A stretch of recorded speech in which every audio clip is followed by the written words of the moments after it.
Welcome to the Action Hero podcast. Are you ready for some seriously addictive action? I am so ready. Yeah. Let's do it. All right, well, get ready for your daily dose of action stories, told in a fun, adventurous way that'll leave you wanting more. Tales of excitement, a little bit of mayhem. You sent us some thrilling material. Oh, yeah. And we've pulled out some of the most electrifying bits just for you.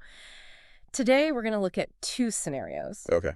Where everyday life, just normal stuff, it's completely flipped upside down by the unbelievable. And it pushes these ordinary people into some crazy situations. I love it. Yeah.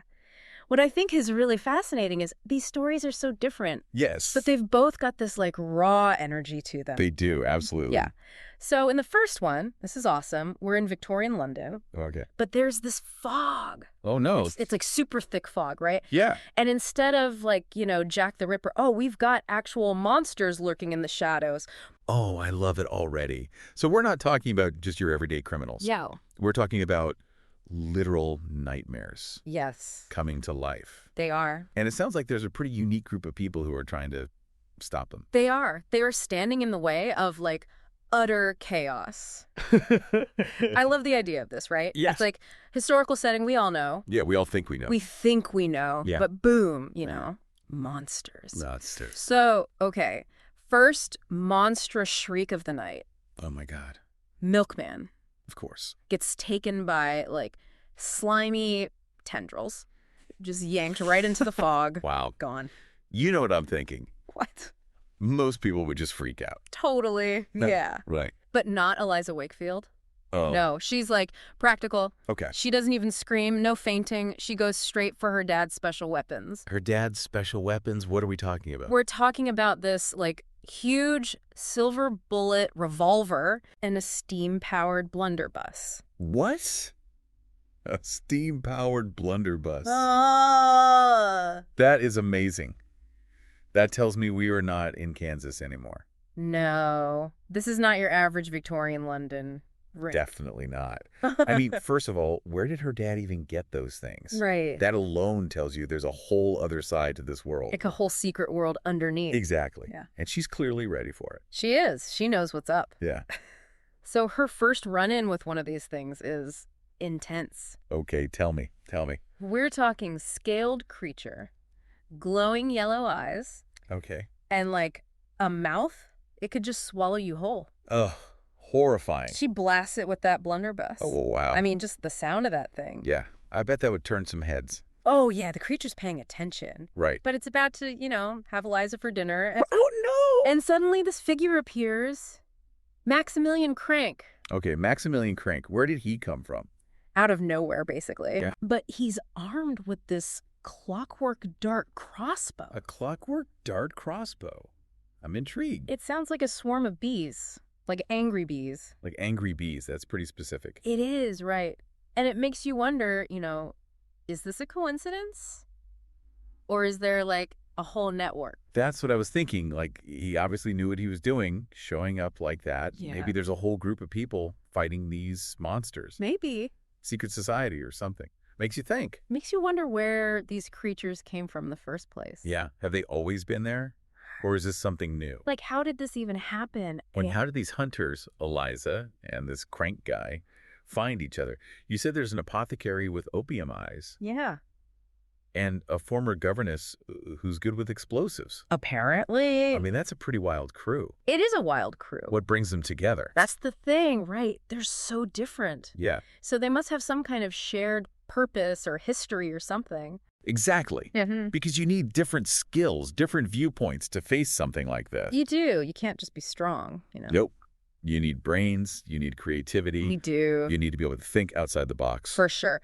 And let's talk about their headquarters. Forget a basement. They built this whole operation on top of a hijacked locomotive. Are you serious? Yeah. Crank calls it the NIGHTSHADE Express. Okay, the NIGHTSHADE Express. I like it. It's like a fortress. Cannons. Cannons. Yeah.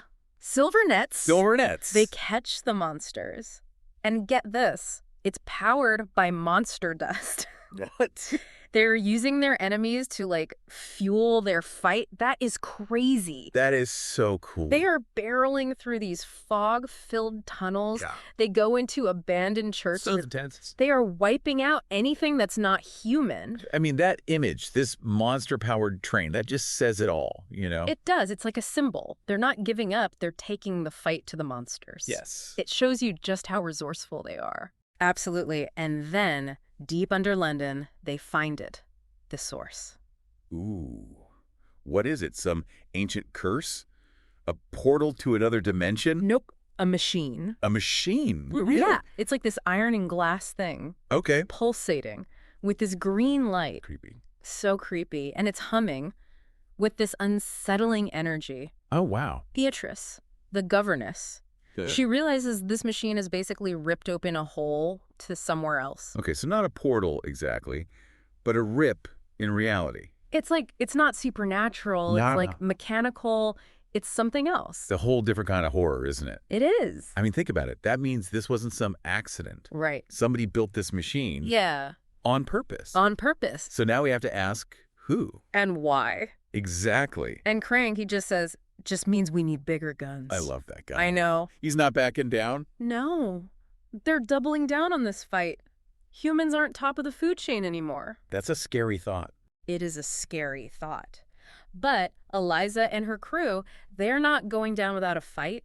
They're making the monsters pay for every inch. Good for them. Nobody messes with their city, period.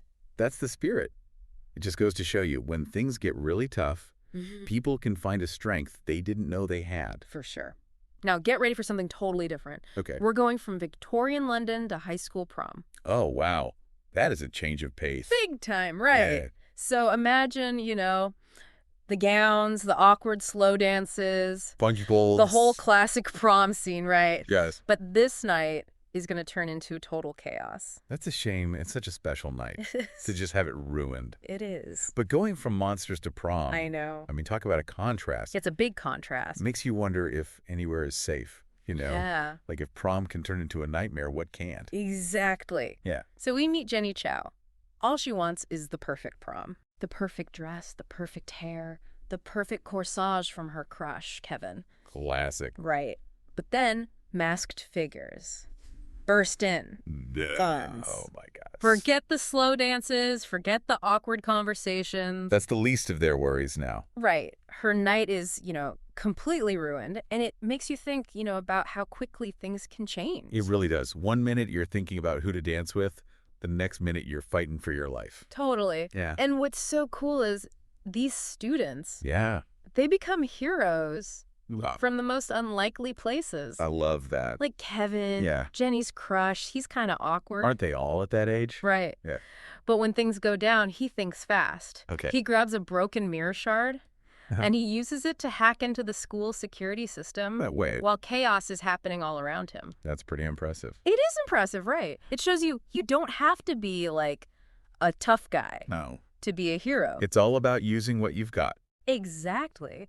But then things get really weird. Okay. Weirder than armed intruders at prom. Oh, yeah. We're talking anomalies. Like Jamal. From chemistry class, he starts floating. Floating. Like levitating. Like dodging bullets. Okay, hold on. This just went from a hostage situation to a superhero movie. It did. Yeah. Right. Yeah. And Emily, the shy art girl, Yeah. she uses confetti. Confetti. Yeah, like it's these deadly wasps. Wow. She cuts a thug's hand. Okay, that's some weaponized confetti. Right. So now it's like your typical prom night, but with superpowers. But they're up against real guns. They are. So how do you even, like, plan a strategy when your friends can suddenly do that? Yeah, I wouldn't even know where to start. Your whole worldview just gets flipped upside down. It does. But they have to figure it out fast. They do. Because the bad guys aren't going to wait. No. They have to learn to use these new abilities. do. And work together. Meanwhile, Kevin's working on this circuit board he brought for the science fair. He's trying to rig the lights. Like during the hostage situation. Yeah, like he brought his homework to a life or death situation. That's either dedication or really bad timing. Right. But it works. No way. Yeah, the spotlights go off. They blind the gang leader just as he's about to, like, take down the principal. So the science fair project saves the day. It does. That's amazing. Talk about being prepared. I know. And Jenny. Yeah? She's not just sitting there. She flips a table, uses it as a shield. Get it, girl. I know, right? Jamal's floating beside her. Still floating. Still floating. Emily's confetti is taking down bad guys left and right. Go, Emily. Jenny's not a fighter, you know? Okay. But years of dealing with her brothers have taught her something. Life experience is the best teacher. It is. So now we've got punch bowls flying through the air. Seriously. Streamers are tripping up the bad guys. Improvised weapons are the best. They are. And then the big reveal. Okay. The gang leader. Yeah. Derek. The star quarterback. King of the jerks. Oh, no way. It makes you think about, like, who the real bad guys are sometimes. It's not always who you expect. Sometimes the people who seem to have it all are the ones causing the most trouble. Totally. And just when things look really bad, Emily comes through again. With the confetti. With chewed up gum. Chewed up gum. As projectiles. That's, creative. I know. Desperate times call for desperate measures. They do. They're really using everything they can. They are. It's amazing what people can do when they have to. So from Victorian London to high school prom, both of these stories show us something really important. What's that? That we're more resilient than we think. Absolutely. And sometimes heroes come from the most unexpected places. Exactly. In that first story with the monsters, it's not about being some kind of super soldier. Right. It's about protecting what you love. Your home. Your home, your city, even if you're using a crazy weapon like a steam-powered blunderbuss. Right. And those students, they're just normal kids, but they find strength they didn't know they had. They had to. And they work together to stop the bad guys. It makes you think about what you could do, you know? It really does. It's like those stories are showing us a different kind of hero. Yes. The Victorian lady with the blunderbuss. Yeah. The shy art girl with weaponized confetti. It flips everything we think we know on its head. And it asks us a big question. Yeah. What happens when everything we thought we knew is wrong? How do we react when the unbelievable happens? Yeah, how do we find that strength, that resourcefulness when everything's on the line? Think about Eliza. Yeah. Building that amazing monster hunting train. Or Jenny, using whatever she could find to fight back. What would you do? What kind of hero would you be? What would your Nightshade Express be? What would you use to fight your own monsters? Those are great questions to think about. Thanks for listening to the Action Hero podcast. Be sure to rate and follow for more.